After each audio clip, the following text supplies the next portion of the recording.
What's going on, everybody? It's been a while. It's good to see you. I've got a little video here about some electrical work I did. I've got a Greystone electrical fireplace for an RV. It was in my rig when I bought it, but it has not worked since I bought it. When we did the final walkthrough, it wouldn't come on for us. And we opened up the cabinet where the TV is, and my mom wiggled the cords around in the outlet and it came on. We just assumed that was it, and it just wasn't making a good connection. I got home and I found that it was not in that plug. It was a different plug, and it was not plugged in all the way, and it was getting hot and starting to expand and melt. So I unplugged it immediately, and I have not tried to use it since, and I was going to replace the plug and just never got around to it. It's been over a year now. I finally got around to pulling it out of the wall to see about replacing the cord.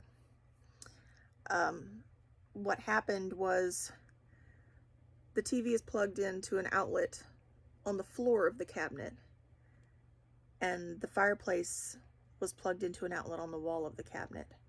And because it was hanging, and it was left plugged in while in transit, and so the plug was kind of hanging all cockeyed and not plugged in all the way, right? So I assumed that's why it was melting. I found later on when I went to replace the plug that was not the only factor, which you'll see in the video. I'll explain that in the video. But what happened is Mom must have hit that cord with her arm when she was messing with the TV cord, and it must have just made contact enough to make it come on while we were there. So we finally pulled it out of the wall, hoping it was just plug in a new cord, you know, but it was not. It's wired into the fireplace, so no biggie. I've done electrical work before. I've got a little bit of knowledge on that, and I had all the connectors I needed. I just needed the cord. So we took the cord off and we went to town, and of course couldn't find anything at like Walmart or anything like that. So I ended up ordering one on Amazon. Relatively cheap. It was under $7. So it was no big deal. Yeah, so here's my adventures in fireplace repair. And Tucker is happy now because he's got a bed with a working fireplace in front of it. So he's happily snoozing on there right now. Here's my sweet old man.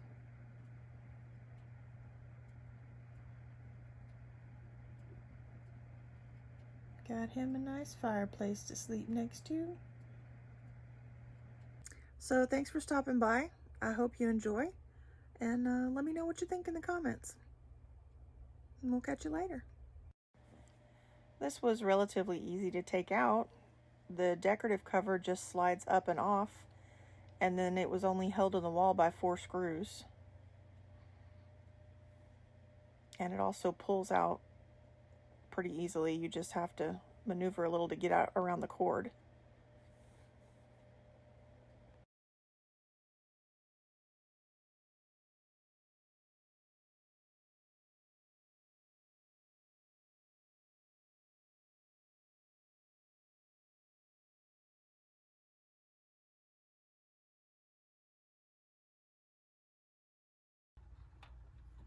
This one is right here in this wire nut. The ground goes over here under this screw. And the black is actually plugged in down there. So I'm going to turn this off, and I'm going to take some pictures of the connections just to remind myself. And I'm going to take the cord off and take it to town with me so I can get a replacement. While we're at it,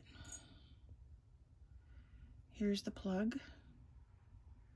You see where it was starting to burn and melt, and it's on the side and over here how it's swelling. So yeah, I don't want to plug that in and try to use that. So we're going to get a new one.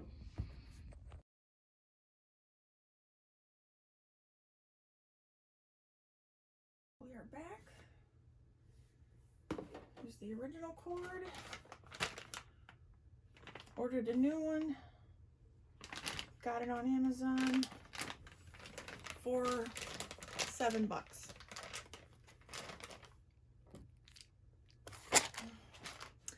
I already had the connectors I need.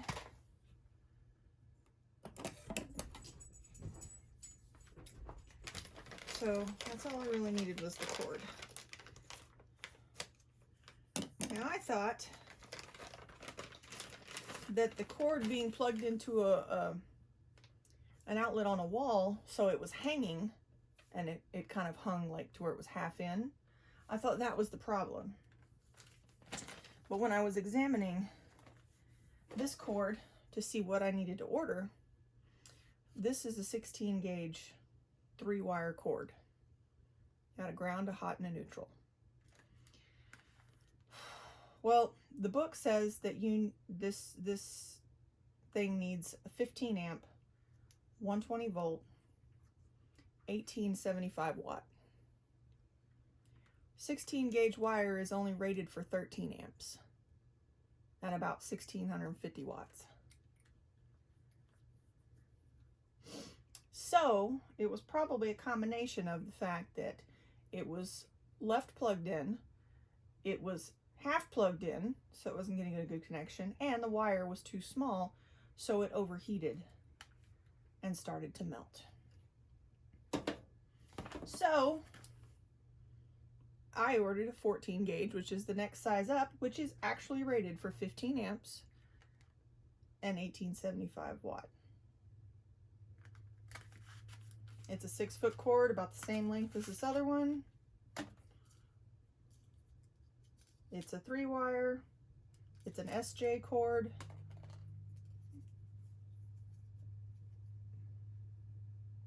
There's your 3 wires. There's your 3-prong outlet. So we ought to be good to go. So here I'm installing the new terminals. I've got a 1416 ring terminal that's going to go to the ground. And then I've got a 1416, I want to call it a fork terminal. I'm not sure if that's a spade or a fork. It's the one that's going to plug into the board. The black wire plugged into the board on there. And it had an insulated cover on the old one, but my new one wasn't insulated, so I used that insulated cover. You see me fiddling with that blue rubber cover. I struggled because the terminals were a little bit different in size, so it took me a while to get that cover on there. And then it was just a matter of stripping some more of the white off of that wire so I can tie it in with the rest of the wires under that wire nut and tape it all up.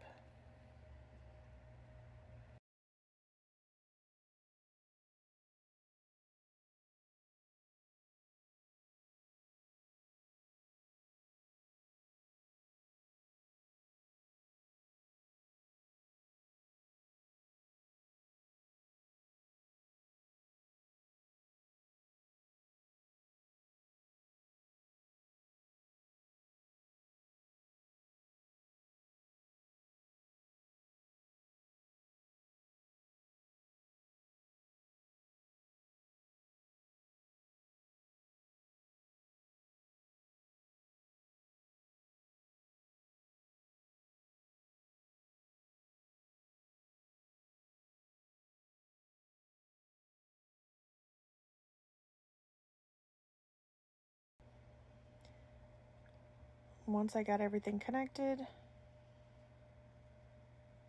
I got some small tie wraps and zip tied those wires together just like they were when I opened it up.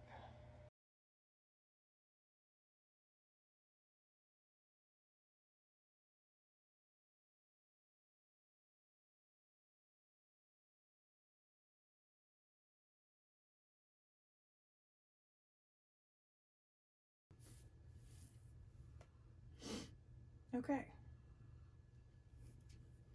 That is together. This is a little cord lock. I don't know if it's gonna fit this cord. And I don't think I want to put it on there. What I can do, put it on this side to kind of hold it in place and keep it from pulling out.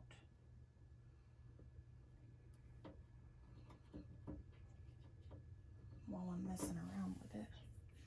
Because before I put the back on and put it back in the wall, I want to test it. So, pick it back up. Okay, so here's behind my TV. That's the plug it was in, and I don't quite trust it. So, there's another one down here, but the TV and everything is plugged into it. So, it may trip the breaker if that's on a separate breaker. But I plugged it in and it made a beep like it came on.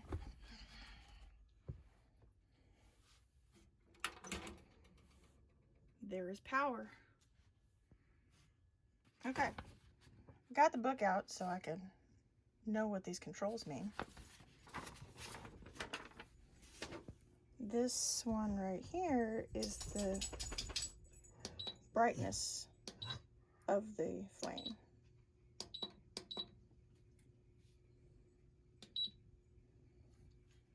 This is the flame on and off. This is the heater. Hit it once. I just didn't hit it hard enough earlier. You turn it, push it once for the low heat setting, and it's fans running. It's blowing nice and warm. High heat, auto.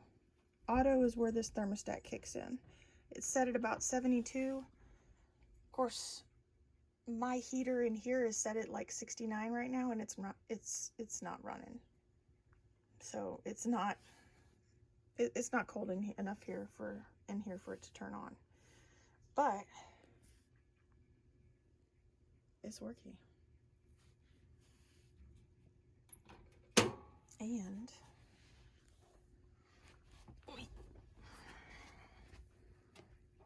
that's how they get the flicker effect. It's so cool. Everything looks good in here. Where's my flashlight?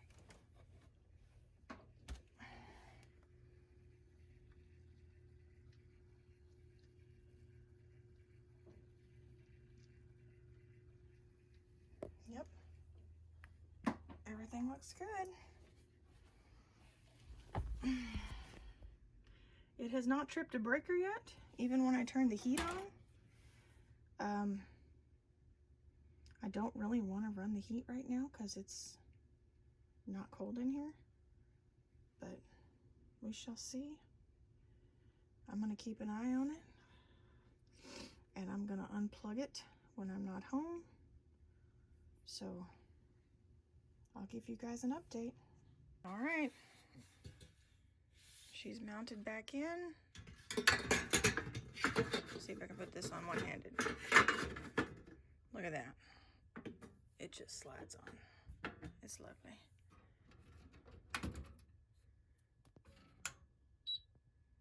Beep.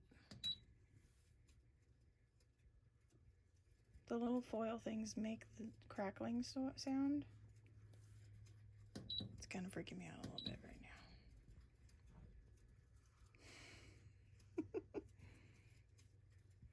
Okay, so this turns off every time. It doesn't stay on auto because I had it on auto when I turned the whole thing off.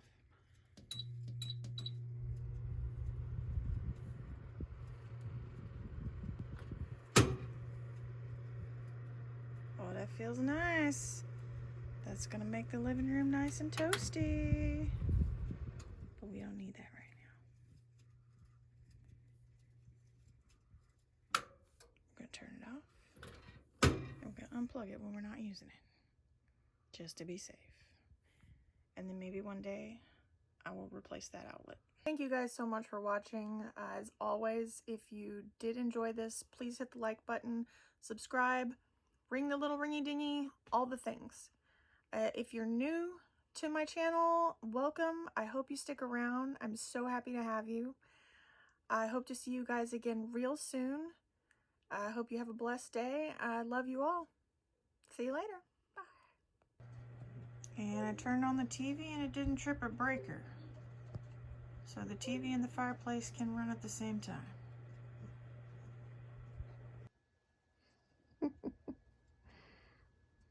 I think he likes it.